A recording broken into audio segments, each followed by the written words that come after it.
Olá, queridos, tudo bem? Vamos falar um pouquinho de organização do trabalho pedagógico? Bom, quando a gente pensa nessa organização, a gente vai pensar na nossa escola como um todo. Afinal de contas, quando a gente fala de escola, a gente envolve aí toda a comunidade escolar, todo mundo que faz parte ali daquele mundo maravilhoso que é a nossa escola. Bom, e aí a primeira ideia é pensar no PPP, né? Na construção desse projeto político-pedagógico que vai envolver toda a comunidade escolar, partindo sempre da escola que temos e caminhando para a escola que desejamos ter. Ele é um documento norteador de todas as ações que acontecerão na escola ao longo aí do período determinado. Bom, do projeto político-pedagógico, a gente vai pensar depois no nosso currículo, né? Como será o meu currículo atendendo o PPP? Lembrando que Libânio, ele diz que currículo, ele é o núcleo do projeto político-pedagógico, né? Ele é um momento muito importante para a formação dos nossos alunos. Então, tudo vai caminhar por meio do currículo. Ele é a espinha dorsal da escola. Então, quando eu penso no meu currículo, eu vou pensar na inclusão. Aí eu vou pensar só na pessoa com deficiência? Não. Quando a gente fala de inclusão, a gente está falando da criança com algum tipo de distúrbio, de necessidade, de deficiência, o aluno que começa a copiar uma da tarde e nunca termina, um que começa a copiar uma termina 6, aquele que não vai copiar de jeito nenhum, aquele que só é atendido por meio do concreto ou por meio ali da mediação da professora, do professor que esteja do lado. Gente, o currículo ele contempla as experiências, espaço, tempo, é muita coisa, né? Ele vai muito além de uma simples grade curricular. Então, quando a gente pensa esse currículo, a gente tem que pensar e articular com o perfil da nossa turma e com as necessidades individuais de cada aluno. Beleza. Depois eu vou caminhar para o meu planejamento. Libânio, ele dá um conceito de planejamento escolar dizendo que é um processo de racionalização, organização e coordenação da ação docente, articulando a atividade escolar e a problemática do contexto social. Então, nunca eu vou pensar em planejamento pensando só na escola. Eu vou pensar na minha atividade escolar e na problemática do contexto social.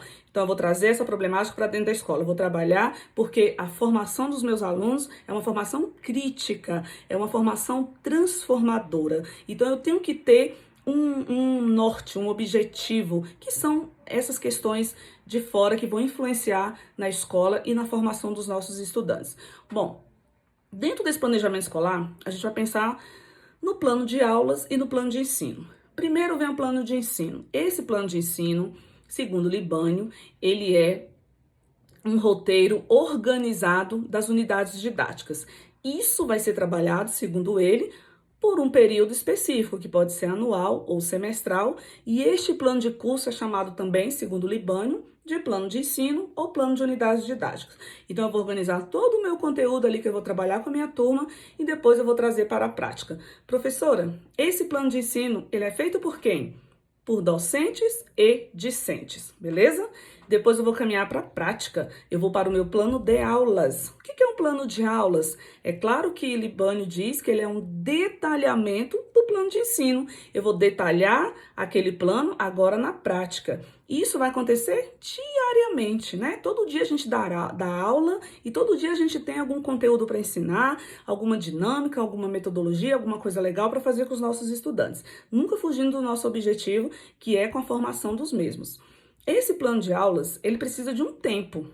Ai, professora, mas todos os planos e planejamentos são flexíveis? São flexíveis. É a característica deles. Porém, quando a gente fala de um tempo, é que quando você organiza o seu planejamento, você precisa estipular tempo para que você possa ensinar, para que aqueles conteúdos eles possam ir caminhando, tá? Então, vou ensinar fração, durante a semana, 3 aulas de matemática, eu vou ensinar fração. Ixi, eu só consegui uma. Não importa, mas você já estipulou um tempo, você já se organizou. Se é flexível, você pode voltar e voltar, não tem problema, já que a gente trabalha por uma educação de qualidade. Mas, gente, o tempo, ele é importante no nosso planejamento. Bom, dentro do nosso planejamento, quem está lá dentro? Os componentes do processo de ensino e aprendizagem. Sem eles, a gente não faz nada. Que são aí os objetivos, que podem ser gerais ou específicos. Lembrando que os objetivos gerais são mais amplos. Os objetivos específicos é aquilo que o professor deseja que o aluno aprenda. O objetivo específico ele está direcionado ao aluno, especificamente a ele. Então, Eu vou pegar um objetivo geral, vou trabalhar a respeito da água. É amplo, então eu vou trazer para a especificidade do meu aluno. O que eu quero que ele aprenda? Os estados físicos da água, a importância da água, a questão do meio ambiente, enfim. Depois, eu vou caminhar para os conteúdos. Aí sim, eu já tenho um objetivo, agora eu vou caminhar para os meus conteúdos. Lembrando que esses conteúdos, gente, eles não são qualquer conteúdo, não são dogmáticos, não são conteúdos que serão repassados como verdades absolutas, mas são conteúdos vivos, concretos, né? Vinculados às realidades sociais dos nossos estudantes, conteúdos aí que caminhem com a prática, conteúdos que perpassem os muros da escola, que vão além dos muros da escola para uma aplicabilidade prática na vida dos nossos estudantes, que exista uma conexão entre a teoria e a prática, sempre caminhando na tipologia trazida aí para usar bala em relação aos conteúdos, como factuais, né? Você partindo sempre da questão do concreto, depois os conceituais, os procedimentais e os atitudinais. Caminhe dessa forma para que você não ensine de forma tradicional, sem graça. O aluno não vai gostar, ele não vai aprender, ele não vai querer ir para a escola, né? Ele não vai ter prazer nenhum em estudar. Depois a gente caminha para as metodologias. Como? Como que eu vou ensinar? Já escolhi meus conteúdos, e agora? As metodologias é o caminho utilizado pelo professor para alcançar os seus objetivos de ensino, né? A gente sempre quer que os nossos alunos aprendam. Esse é o nosso objetivo. Então, as metodologias, hoje a gente trabalha com as metodologias ativas, né? Metodologias que façam sentido na vida dos nossos alunos, metodologias diferenciadas, né? Formas diferenciadas de ensinar. Isso é muito importante. Depois, a gente caminha para os nossos meios ou recursos didáticos, lembrando que os recursos, eles servem aí para aprimorar o nosso ensino, para aprimorar a aprendizagem dos alunos. Esses recursos podem ser visuais, audiovisuais, auditivos, enfim. E depois a avaliação. A avaliação é um momento importante para que nós, professores, possamos fazer um feedback do nosso trabalho, sempre no final, ter esse feedback, sempre pensando na inovação da nossa prática pedagógica. O aluno é um momento de reflexão, de autoavaliação em relação àquilo que ele aprendeu, como que ele se saiu. Lembrando que a nossa avaliação ela é formativa, a gente avalia o aluno todos os dias, é processual. Ao longo aí desse processo, a gente consegue identificar, conhecer os nossos alunos, as suas dificuldades, enfim. Bom, saindo desses componentes, saindo do planejamento, agora a gente tem tudo nas mãos. A gente agora vai para a prática. Gente, como que você vai para a prática? O que você precisa? Você precisa da didática. Didática é a última preocupação que você vai ter dentro do processo de ensino e aprendizagem.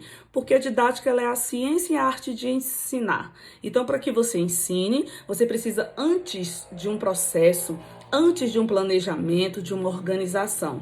Agora você vai ensinar, ok. Então, a didática, ela é a ponte, né, segundo Libânio, mediadora entre a teoria e a prática. Então, eu vou pegar aquele planejamento, aquele conteúdo de fração e eu vou, trazer para a prática. A didática está aqui, eu vou ensinar a fração e depois, na prática, o aluno vai aprender e ele vai fazer aplicabilidade para a vida. Então, para a gente fechar este processo, a gente não pode esquecer da relação professor-aluno, que é muito importante dentro do processo de ensino e aprendizagem.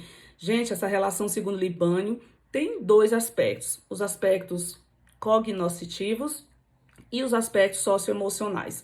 Os cognoscitivos estão relacionados ao ato de ensinar e aprender, que vai envolver o que a gente acabou de falar, que é toda a organização do trabalho pedagógico. Os aspectos socioemocionais está relacionado à questão da afetividade. Lembrando que a afetividade não é pegar o menino no colo, encher de beijo, dizer que ama, não é isso. Essa afetividade inclui também a disciplina, inclui, gente, aquele momento ali de troca mesmo, né, com seus pares, com seus alunos, troca de informação, de experiência, aquela segurança que você passa para os seus alunos, aquela confiança, aquele momento gostoso de ensinar, isso é muito bom. Com isso, a gente fecha o nosso processo de ensino e aprendizagem, que antes passou por toda uma organização do nosso trabalho pedagógico. Então, fica a dica para vocês, se organizem, estudem, façam bastante questões. Quando as bancas trazem este conteúdo, ela traz de forma contextualizada, sempre um conteúdo, ele puxa o outro, tá sempre ligadinho, e entenda toda essa organização para que você tenha êxito na aprovação, tá bom? Fica a dica, tchau, tchau.